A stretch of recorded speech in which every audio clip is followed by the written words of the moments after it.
Hey y'all, it's Editing Zoe here, and I just wanted to put in a little disclaimer before I start the video that I am fully aware of how difficult learning English is and foreign language in general. I do know that it's very difficult, so please just keep that in mind when you're hearing me talk about my experiences. I am aware of how hard learning another language is, especially a foreign language. So, alright, let's get into the video. It's Zoe and welcome back to another video on my channel, and happy 2024. This is my first official video of 2024, and today I'm going to be sharing with you things that I've learned being an English teacher here in Taiwan. So the semester is about to be over. I know it's crazy they make us work all the way until January. So I wanted to film this video of things that I've learned from the first semester.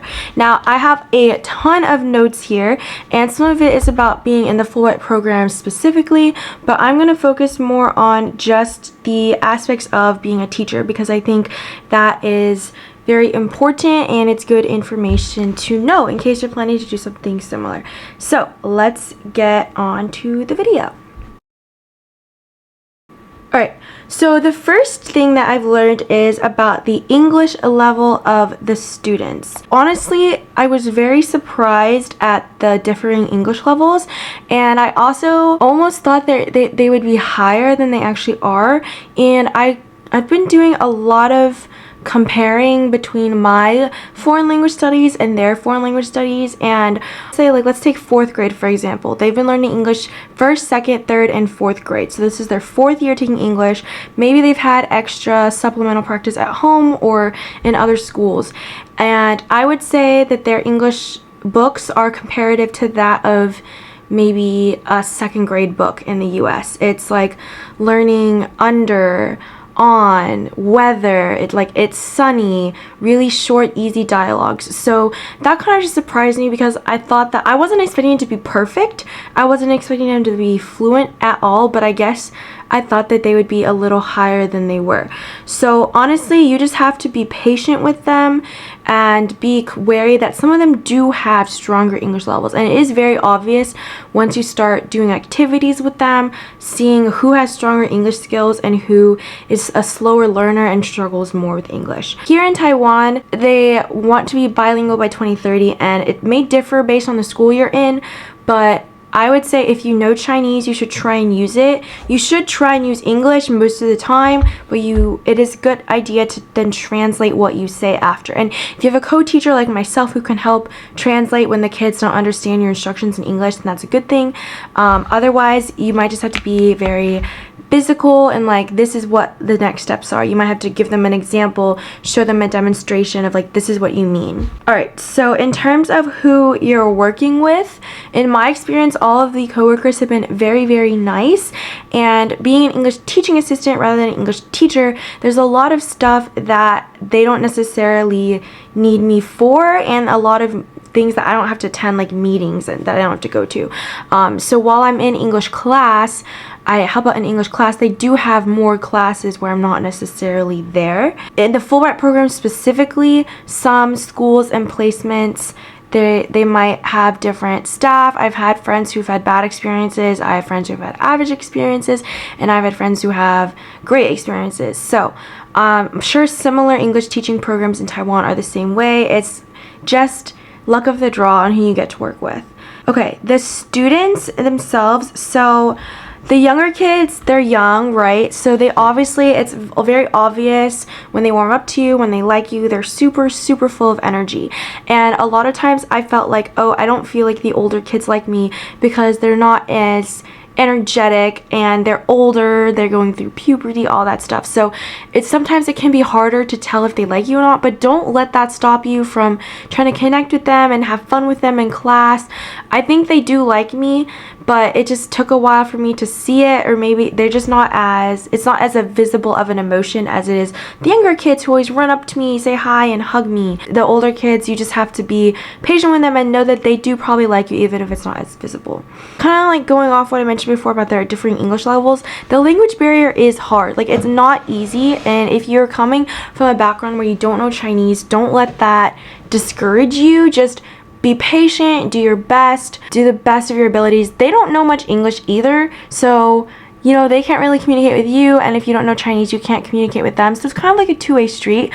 So do your best. If you have older kids, like junior high or high school, they most likely will know a little more English. I teach elementary school, so they are just starting out learning English, especially in the younger grades. But just be friendly, show that you want to get to know them, show that you want to hang out with them. And some people have experiences where the students will ask them personal questions, so just be prepared. It might be a cultural thing. For example, asking your age, asking about your family. Just be prepared for that cultural difference compared to the US.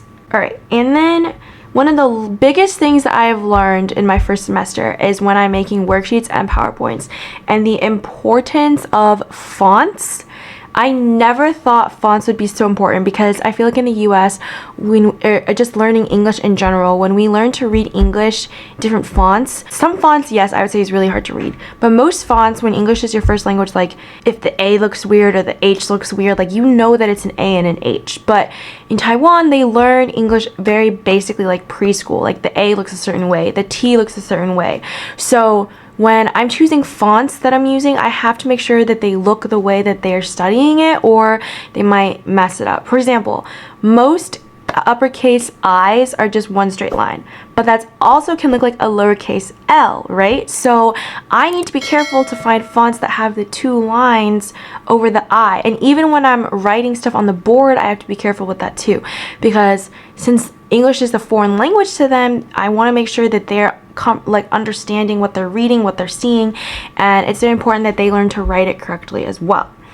But that being said, just have fun and be creative. I've found a lot of fun ways, creative ways to incorporate lessons. I've played Jeopardy and bingo, snakes and ladders, tic-tac-toe. Like there's so many types of childhood games and fun activities, paper, on the board, electronically, online. There's so many fun ways for them to learn English. You want to try to make it a fun learning environment so they're not dreading going to English class. And you also want to make sure you're not making things too difficult. I have had to play some trial and error. Some worksheets I've realized have been a little too difficult, so I've had to maybe lessen them down or adapt them. But then again, I can take some of the easier worksheets and adapt them to be a little more difficult for the upper grades. So it's really just trial and error, seeing the language level of your students and how you can play into their differing language levels and make worksheets and PowerPoints that accommodate that. Taiwanese teachers really like it when you can find active activities.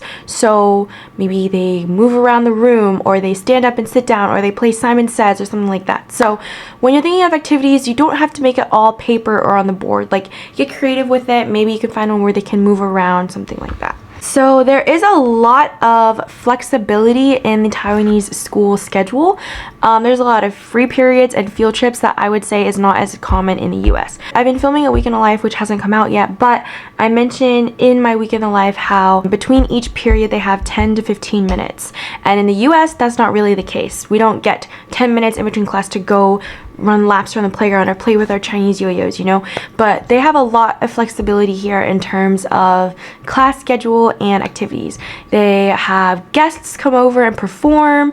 They go on field trips, like going to a hot spring, going to a museum, things like that. And that I feel like is not as common in the US. Like, yes, we go on field trips and sometimes we have guests come in, but they have it multiple times a month, which I feel like is not as common in the US. So just know that with that flexibility, they might change the schedule on you, and you might not necessarily know it until the day of.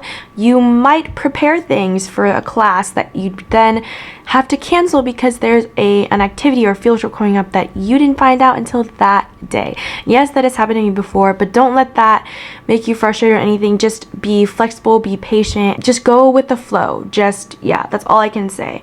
So, like, for example, for me, when we had the Christmas party coming up, they changed the class schedule. So instead of us doing regular classes, we were practicing the Christmas song. So everything that I had planned for that class, we didn't end up doing. Luckily, I hadn't gone so far to make a PowerPoint and worksheet yet, but I have had classes where I have prepared a PowerPoint and worksheets, and then we didn't end up having class that day. So just be flexible, go with the flow, and you'll be great. Alright, so that is pretty much everything that I have learned so far, and I'm excited to talk to you more about my experiences, what I've learned in Taiwan, and also just my takeaways from the Fulbright program. So you can look forward to those videos in the future as well. If there's anything that I didn't talk about that maybe you want to ask me more about, feel free to ask me down in the comments below. I'll be happy to answer your questions.